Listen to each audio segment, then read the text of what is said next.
ఉంది, పడేది కూడా బ్యాంకులో పడుతుందా, చేతికి ఇస్తున్నారా, ఇవన్నీ విజిట్ చేయమని చెప్పి కుమారస్వామి గారని మన రాష్ట్ర అధ్యక్షులు వారు ప్రతి గ్రామం తిరగడానికి వచ్చారు.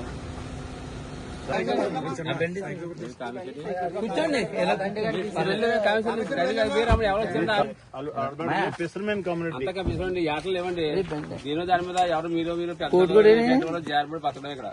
కుమారస్వామి గారు కిసాన్ మోర్చా అంటే రైతు పనులు చూసేటటువంటి రాష్ట్ర పార్టీకి అధ్యక్షులు. ఇవాళ ప్రధానమంత్రి నరేంద్ర మోడీ గారు అన్ని గ్రామాలకు వెళ్లి ఇక్కడ ఉపాధి హామీ విషయం ఎలా ఉంది చూడడానికి వచ్చారన్నమాట. పర్లేదమ్మా, జనరల్ గా ఇలాంటివి ఇంపార్టెంట్. ఇప్పుడు మీరు ఇందాక అనుకుంటున్నారు కదా, కొన్ని విషయాలు వారి దృష్టికి చెప్పినట్టయితే అంటే ఎక్కడ మీరు ఏం మొగమాట పడొద్దు, భయపడాల్సిన అవసరం లేదు. మీ దగ్గర ఆయుధం ఉంది, ఆయుధం ఉన్నంతసేపు ఎవరికి భయపడొద్దు.